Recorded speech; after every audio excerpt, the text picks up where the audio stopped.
Peruntukannya? Peruntukannya tentu berbasis perencanaan sekolah ya, kelas sekolah.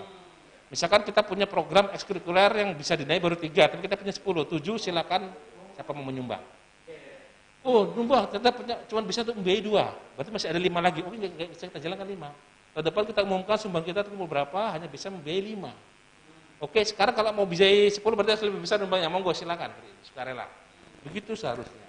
Tapi kan itu tidak terjadi karena sekolah itu biasanya nggak telaten. Aduh, kalau dilepas gitu aja dapurnya sedikit, nggak ada pada mau nyumbang biasanya gitu.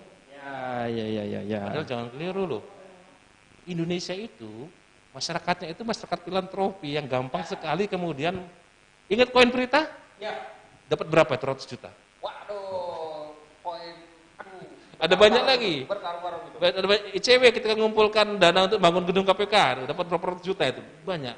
Kita bisa itu sumbangan gila itu isinya. Kalau kita bisa.com itu kan bikin betul, apa gitu. Betul, kita bisa itu luar biasa gitu kan. Itu artinya ada modalitas yang sebenarnya dipunyai tapi tidak digali. Karena apa? Karena memang mereka nggak yakin karena syaratnya untuk orang mau menyumbang, suka dan rela menyumbang itu kan trust. Ya. Trust itu bisa terbangun oleh transparansi. Oke. Transparansi dan accountability. Ya kalau supaya sekolah belum menjalankan budaya transparansi dan accountability terhadap anggarannya, dia akan susah dapat trust. Maka dia kalau dia membuka mekanisme dengan sukarela, tapi nggak transparan, tetap orang akan bangun. Untuk apa saya kasih uang tapi saya nggak tahu untuk apa. Jangan, nanti gitu kan yang terjadi gitu. Maka kemudian syaratnya untuk bisa menggali pendanaan dari semua sukarela itu harus terbuka, transparan. Tadi saya tentukan, kita merancang tahun ini ada 10 ekskul yang bisa dibiayai oleh APBD, hanya 3. Kita masih punya sisa 7. Monggo silakan menyumbang. Menyumbang itu tidak harus loh. Uang ya? Tidak harus uang. Dalam Permendikbud 75 itu boleh jasa. Betul. Oke, untuk bahasa Inggris saya sebagai guru bahasa Inggris karena bahasa Inggris saya akan nyumbang, mengajar, bisa dibayar Bisa. Dia ingin menyumbang misalkan ruang kelasnya karena kosong kita sewakan tempat yang bagus misalkan seperti itu. Atau nyumbang uang. Terkumpul berapa itu yang dipakai untuk membiayai, dilaporkan, sudah akhir tahun, Bapak-bapak, ibu-ibu dari semua sukarela kita terkumpul sekian bisa membiayai katakanlah 4 ekskul. Yang 3 tahun ini tidak bisa kita laksanakan karena nggak ada biayanya.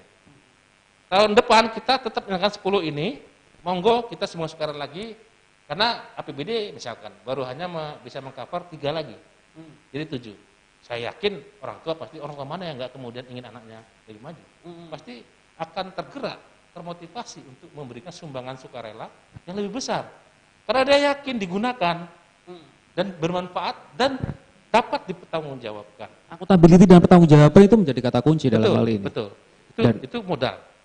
Modal itu bangun trust, rasa percaya. Karena kalau semua sukarela ya biarpun kita sukarela tetap unsur percaya, tidak percaya itu memberi satu faktor. Gitu. Betul. Semakin dia percaya, semakin ikhlas dia baginya gitu kan. Kita nggak bisa ngukur sih ikhlasnya seperti apa itu Gusti Allah yang ngukur. Tapi kan ikhlas itu kan mesti ada kadar-kadar juga itu. Karena semakin trust percaya semakin ikhlas semakin banyak sumbangannya gitu. Ya, semakin nggak awal gitu. Iya betul. Gitu. Semakin loss gitu. Itu susah ngukurnya, tapi itu pasti berpengaruh gitu. Apalagi untuk kepentingan pendidikan. Betul. Untuk pendidikan anaknya sendiri. Anaknya sendiri. Kan nggak akan main-main misalnya kepercayaan itu terbangun gitu loh. Iya. Saya kira. Dan yang terpenting kalau kemudian mekanisme sumbangan sukarela ini bisa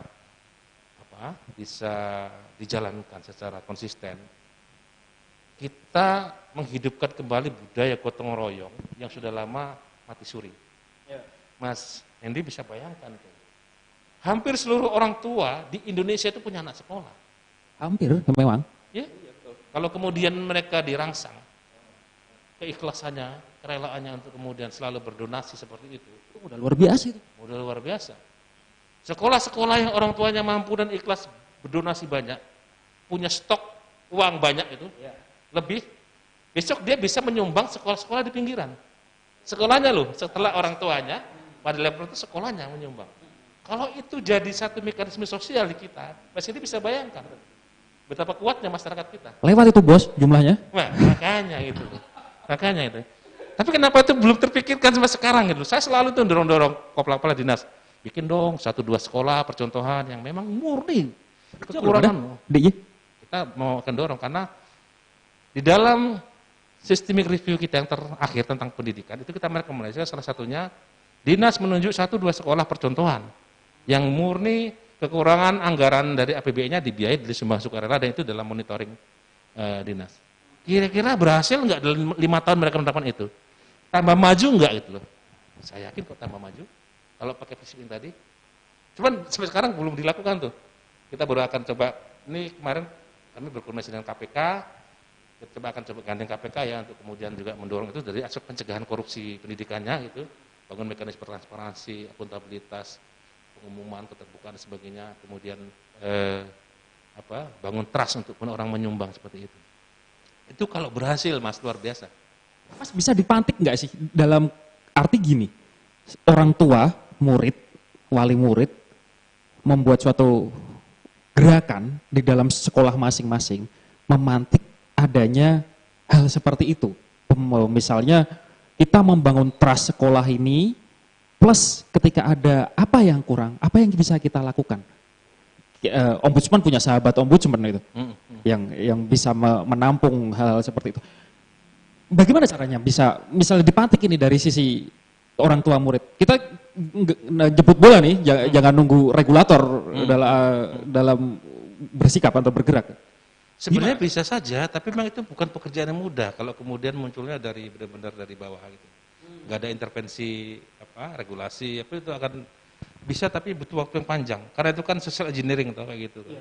Menyadarkan 1, 2, 3 orang mungkin mudah bisa, tapi kemudian menyadarkan semua orang itu tidak mudah gitu. Meskipun menyadarkan 1.000 orang tetap dimulai dari menyadarkan sedikit orang kan gitu. Jadi itu bisa saja, tapi pasti akan ada perlawanan.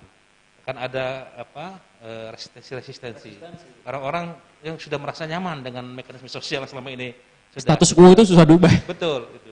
Jadi nggak usah gitu Mas, di salah satu sekolah negeri misalkan, ada orang tua yang keberatan dengan berbagai pungutan gitu, kemudian orang tua lain yang keberatan jadi membuli kok, saling membuli gitu.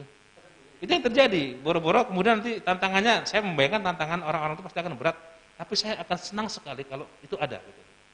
Harus memulai, kita siap mensupport itu. Begitu ya Tribuners, kalau mau bikin kayak gitu, bikin aja deh. Ombudsman berada di belakang.